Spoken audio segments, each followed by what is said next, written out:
गरीब साध साध सब नेक हैं, आप अपनी ठोरे, जो सतलोक ले जाएंगे वो साधु कोई और।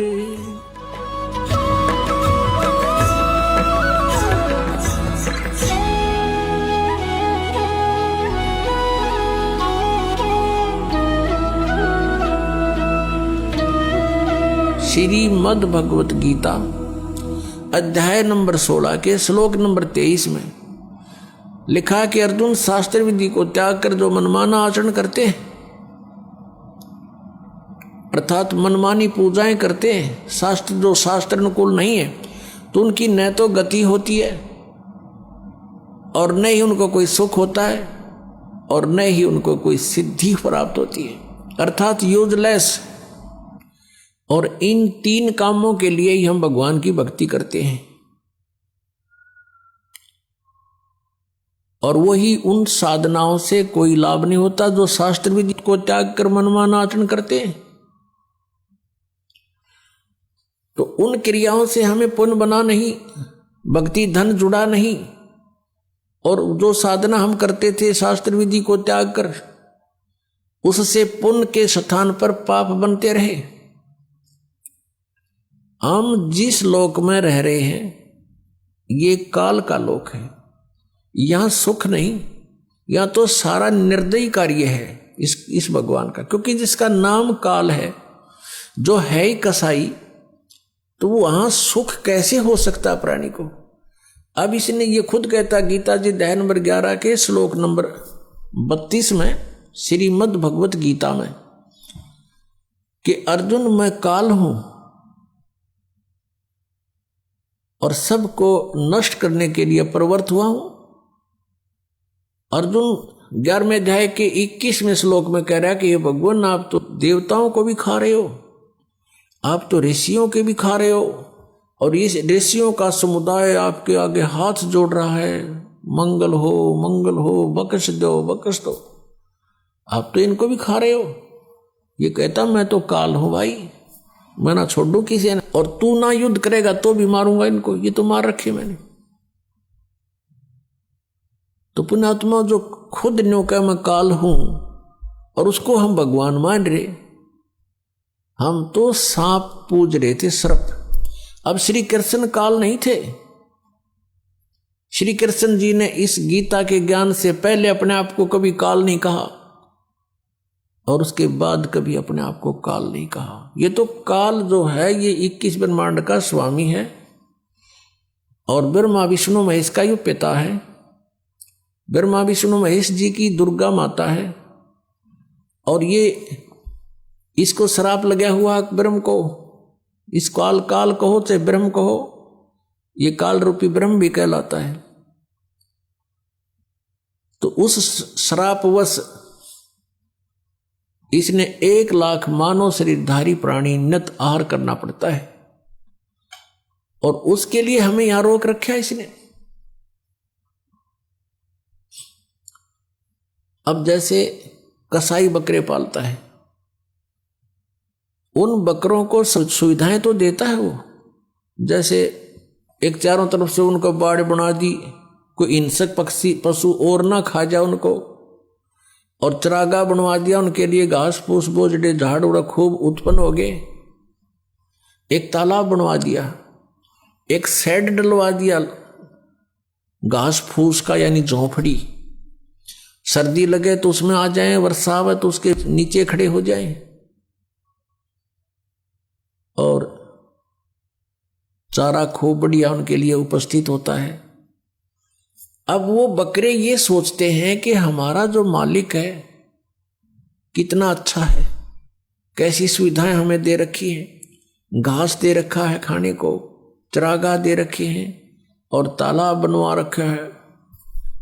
अब उन बकरों की इतनी ही बुद्धि काम करती है, लेकिन वो उस समय को भूल जाते हैं जब आता है कहीं से उसको ऑर्डर 20 बकरों का, 10 बकरों का, बकरियों का, तो वो क्या करता है, जाकर के उनसे लेकर डंडा और छांट लेता मोटे मोटे, अब उसमें किसी का बेटा मरो, चाहे किसी की बेटी कटो, चाहे माँ कटो, चाहे बाप मरो, वो ना देखता है किसका बेटा है, किसकी माँ है, इसकी माँ का क्या हाल होगा, रोएगी, इसका बच्चे रोएंगे, तो वो तो उनको निकाल लाता है। वह नहीं सोचता, उसके मन में भी ना आती है बातें, उसने तो छांटने हैं मोटे मोटे और जाके कड़च करवा देता है, कटवा देता है। तो यही हालत आप जी की हमारी यहां पर हो रही है। आप देखते हो दुर्घटना में परिवार नाश हो जाता है। वैसे किसी आपदा में जैसे भूकंप आ गया, वहां पर अक्षेत्र नष्ट हो जाता है। किसी परिवार के 4 मर गए, 5 मत, किसी के 6 मत, 4 3 मर गए, कुछ बालक बचे, किसी का बाप बच गया। तो ये स्थिति हमारी यहां पर है, जैसे वो कसाई के बकरों की होती है। और हम ये सोचते हैं देखो कितना अच्छा भगवान है, कितनी अच्छी पृथ्वी दे रखी है, इस पर भिन्न भिन्न प्रकार के फल फ्रूट हैं, काजू किस्म, सेब संतरे, कभी झरने बह रहे हैं, बढ़िया दरिया बह रही हैं, नीचे जल है, बहुत अच्छा वातावरण है, और हम संतान उत्पत्ति करते हैं और खाता वो है। लेकिन हम सोच नहीं पाए कि ये हो क्या रहा है, ये क्या हो रहा हमारे साथ, क्योंकि हमारी बुद्धि इतनी कमजोर बना दिया इसने, और ऐसा शरीर में हमें फिट कर दिया कि हम ज्यादा सोच नहीं सकते। इसमें कभी कुछ हो रहा है, कभी कोई बीमारी या टेंशन, 100 प्रकार की समस्या इसके अंदर। तो ये ज्ञान भगवान ने आके बताया कि तुम यहां इस काल के लोक में रह रहे हो और यहां तुम सुख खोज रहे हो। तो जो प्रसंग चल रहा है कि ये पाप कर्म का नाश नहीं कर सकते और ये खुद भी दंड भोगते हैं। ब्रह्मा विष्णु महेश के पिता हैं ये काल भगवान, और जो शास्त्र विधि को त्याग कर मनमाना आचरण करते हैं। तो हम ऐसे लोक में रह रहे हैं कि उस शास्त्र अनुकूल साधना करेंगे तो कुछ पुण्य तो हो जाएंगे, लेकिन पाप भी पैरेलल होंगे तो वो अलग से लिखे जाते हैं। जब तक हम परम पूज्य कबीर देव परमेश्वर की शरण में नहीं आते, और वो भी परम संत के माध्यम से, नकली संतों से भी परमात्मा से कनेक्ट नहीं हो सकोगे, चाहे वो कबीर पंथी भी कहलाते हैं, क्योंकि उनके पास वो मंत्र नहीं है जिससे परमात्मा हमें लाभ दे सकता है। अब जैसे कोई गणते जांडी काटे तो को प्रॉपर वे थोड़ा ही है, वो तो बकवाद है। जांडी काटनी है तो तिखा कुआड़ा चाहिए, कट्टा कट कर दे 1 घंटे में साफ, और उस गणका लगा रहे होते 10 दिन तक कंडे मोर वाले। तो साधन ठीक हो परमात्मा के पाने का, परमात्मा मिलेंगे। तो प्रसंग चल रहा है कि जिस लोक में हम रह रहे हैं ये ऐसे निर्दयी का लोक है। आप यहां अपने पेट के लिए जा रहे हो, जाना पड़ता है, रास्ते में कीड़ी मकोड़ी ना जाने कितने जीव जंतु आपके पैरों के नीचे कुचले जाते हैं, और ये पता भी होता है, और फिर भी नहीं बचा जा सकता हमसे। परमात्मा कहते हैं पृथ्वी ऊपर पग जो धारे, और करोड़ जीव एक दिन में मारे। अब कहने का भाव ये है कि जो हम साधना करते थे शास्त्र विधि को त्याग कर, उनसे पुण्य तो कोई बना नहीं था, क्योंकि वो शास्त्र विरुद्ध होगी, और पाप अपने आप बने थे। जैसे 1 एकड़ जमीन है, यानी कोई 2-4 एकड़ जमीन है, यदि उस जमीन से हम कुछ लाभ लेना चाहते हैं, जैसे कणक उगाना चाहते हैं, गेहूं चना बाजरा ज्वार कोई भी फसल हम बनाना चाहते हैं, तो उसके लिए हमने एक विशेष प्रयत्न करना पड़ेगा। वो घास पहले वाला काटना पड़ेगा, उसमें कोई झाड़ बोझड़े उग गए हैं वो काट काट के बाहर करने पड़ेंगे, और फिर हल से ट्रैक्टर से यानी परिश्रम करना पड़ेगा और पैसे लगाने पड़ेंगे। अपनी मेहनत से, मजदूरी से या पैसे से उसकी गुडाई करनी पड़ेगी। फिर बीज डालना, वो भी पैसा, यानी बीज जो डालेंगे चाहे मोल लाकर डालेंगे या अपने घर से डालेंगे तो वो भी पैसा ही लग रहा है। फिर सिंचाई का, उसके फिर अपनी पर्सनल मेहनत, ये सब इतना व्यय करके और समय भी सारा दिन उसी के चक्कर में लगे रहना, तब जा करके कहीं फसल बनती है, गेहूं प्राप्त होते हैं। और उसी जमीन, उसी पृथ्वी को आप बिल्कुल ना छेड़ो, कुछ ना करो, उसमें भी फिर भी अपने आप अड़ंगा उग गया होगा, अपने आप इतना कुबाड़ो उसके अंदर उत्पन्न हो जाएगा, वो दिखे भी नहीं पृथ्वी है यहाँ पर, तो वो यूजलेस है। तो पुण्यात्मा, वो घास तो आप पे बन गया, वो अड़ंगा कुबाड़ तो आप पे उग गया, और फसल बनाने के लिए कितना प्रयत्न करना पड़ा, और वह भी फसल हुआ तो वरना भी हुआ। यहाँ के जो साधनाएं थी वो ऐसे टाइप की थी जैसे कोई इंद्र की गद्दी प्राप्त करने के लिए, स्वर्ग का राजा बनने के लिए तप या यज्ञ करते हैं, तो उनकी यज्ञ या तपों को खंड करवा दिया करता था वर्तमान राजा इंद्र। क्योंकि यहां राजनीति चलती है, धर्म नीति नहीं चल सकती। धर्म नीति तो परमात्मा के चरणों में आने के बाद हम राज्य की इच्छा त्याग कर ही धर्म नीति को पर चल सकते हैं, उसको सफल कर सकते हैं।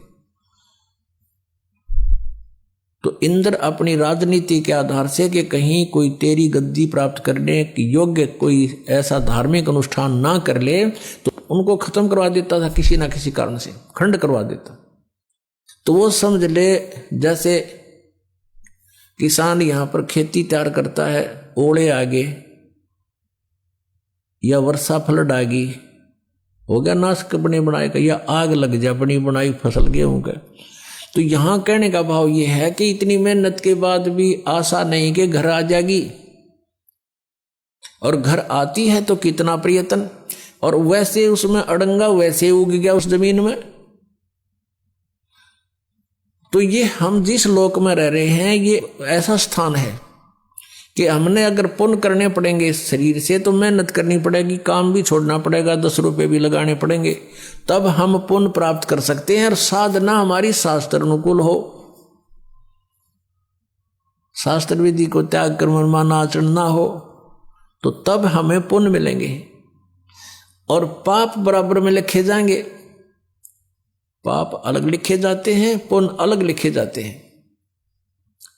जब तक हम कबीर परमेश्वर की शरण में नहीं आते हैं परम संत के माध्यम से, तब तक हम जो साधना करते हैं चाहे वो शास्त्र अनुकूल भी क्यों ना हो, तो भी हमारी दोनों लिखे जाएंगे, पुण्य न्यारे पाप अलग, और दोनों ही हमें प्राप्त होंगे। उन भक्ति वाली साधनाओं का तो स्वर्ग महास्वर्ग में जिस झूठे सुख को हम सुख मानते हैं वहां मिलेंगे, और जो पाप अलग लिखे हुए हैं वो मिलेंगे हमने नरक में, या फिर 84 लाख योनियों में, या फिर मनुष्य जीवन प्राप्त होगा, उसमें भी कुछ मिश्रण किया जाता है पाप और पुण्यों का। तो कहने का भाव ये है कि जहां हम रह रहे हैं वो, और जिन भगवानों को हम पूज रहे हैं उनकी पूजाओं से हमारे संचित कर्म नहीं कट सकते। प्रारब्ध का जो कर्म, प्रारब्ध का कर्म वो होता है जो हमारे जीवन में लिख दिया जाता है, जिसको हम भाग्य बोलते हैं, किस्मत, वो दोनों भोगने पड़ेंगे। और कबीर परमेश्वर की शरण में आने के बाद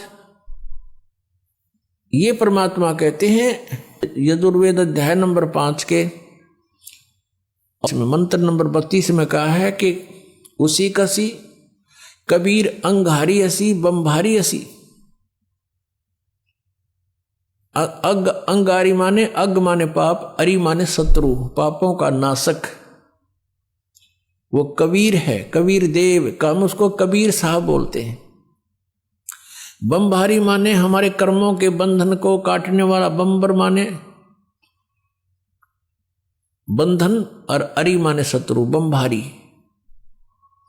तो बम्भारी जो बंधनों का शत्रु है वो कबीर देव है, कबीर साहब है।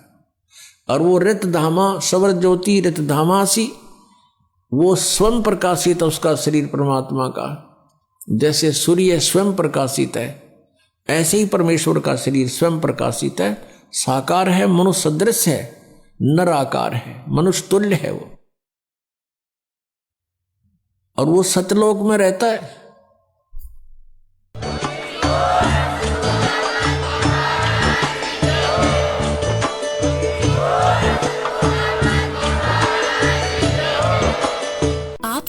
थे जगत गुरु तत्वदर्शी संत रामपाल जी महाराज जी के मंगल प्रवचन। अधिक जानकारी के लिए विजिट कीजिए हमारी वेबसाइट www.jagatgururampalji.org। संत रामपाल जी महाराज जी के शुभ आशीर्वाद से पूरे विश्व भर में 500 से भी ज्यादा नाम दीक्षा केंद्र हैं, जिन पर संत रामपाल जी महाराज जी द्वारा ऑनलाइन निशुल्क नाम दीक्षा दी जा रही है। अपने नजदीकी नाम दीक्षा केंद्र का पता करने के लिए संपर्क करें 8222880541।